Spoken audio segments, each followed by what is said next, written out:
আজকের দিনে আমরা সবাই একটা অদ্ভুত সমস্যার মধ্যে দিয়ে যাচ্ছি।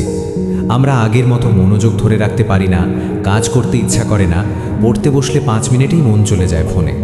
আর আমরা ভাবি আমাদের মধ্যে হয়তো কোনো সমস্যা আছে, কিন্তু সত্যিটা হলো সমস্যা আমাদের না, সমস্যা আমাদের ব্রেনের ডোপামিন সিস্টেমে।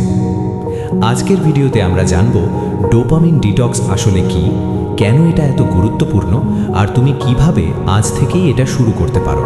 ভাবো তো, তুমি পড়তে বসেছ কিন্তু হঠাৎই ফোনটা হাতে তুলে নিলে। একটার পর একটা ভিডিও, রিল, শর্টস, আর 1 ঘন্টা কেটে গেল। এই সময় তুমি কিছুই শেখোনি, কিন্তু তোমার ব্রেন একটা জিনিস শিখেছে, ইনস্ট্যান্ট প্লেজার। এই ইনস্ট্যান্ট প্লেজারের পিছনেই আছে ডোপামিন। ডোপামিন হলো আমাদের ব্রেনের ফিল গুড কেমিক্যাল। যখনই আমরা কিছু করি যেটা আমাদের ভালো লাগে, যেমন সোশ্যাল মিডিয়া স্ক্রল করা, গেম খেলা, জাঙ্ক ফুড খাওয়া, তখন আমাদের ব্রেন ডোপামিন রিলিজ করে। এখন সমস্যা কোথায়?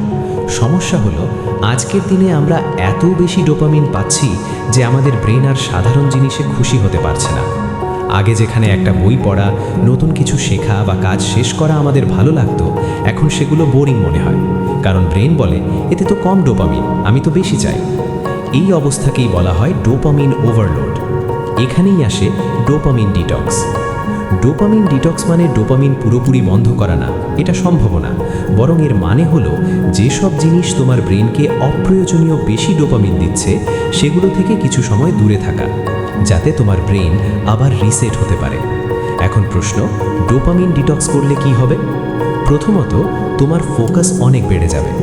দ্বিতীয়ত, ছোট ছোট জিনিসেও আবার ভালো লাগা শুরু হবে। তৃতীয়ত, তোমার প্রোডাক্টিভিটি বাড়বে।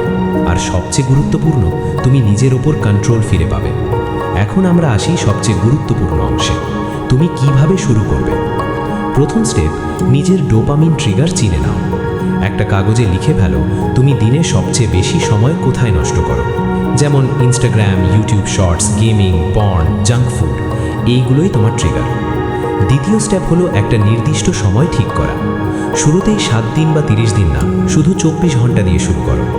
এই 24 ঘন্টায় তুমি চেষ্টা করবে ফোন কম ব্যবহার করতে, সোশ্যাল মিডিয়া অ্যাভয়েড করতে, গেম, ভিডিও, জাঙ্ক ফুড থেকে দূরে থাকতে।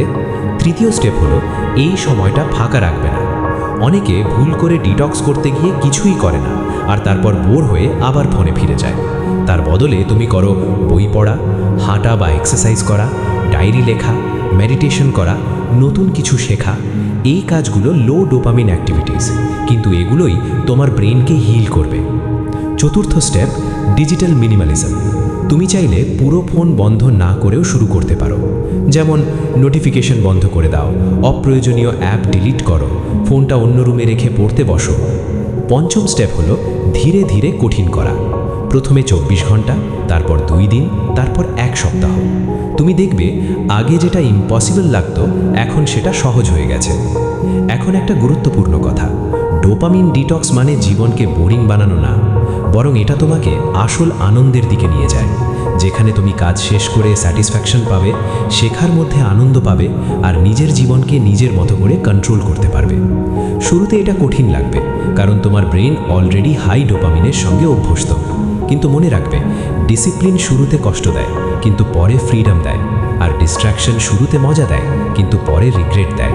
তাই আজ একটা সিদ্ধান্ত নাও, তুমি কি ইনস্ট্যান্ট প্লেজারের পিছনে দৌড়াবে, নাকি নিজের ফিউচার বিল্ড করবে? ছোট করে শুরু করো, কিন্তু আজই শুরু করো, কারণ যত দেরি করবে তত কঠিন হবে। যদি এই ভিডিওটা তোমার কাজে লাগে তাহলে অবশ্যই চ্যানেলটা সাবস্ক্রাইব করে রেখো, কারণ এখানে আমরা এমনই প্র্যাকটিক্যাল এবং লাইফ চেঞ্জিং বিষয় নিয়ে কথা বলি। ধন্যবাদ ভিডিওটা দেখার জন্য। আমরা আবার দেখা করব পরের ভিডিওতে।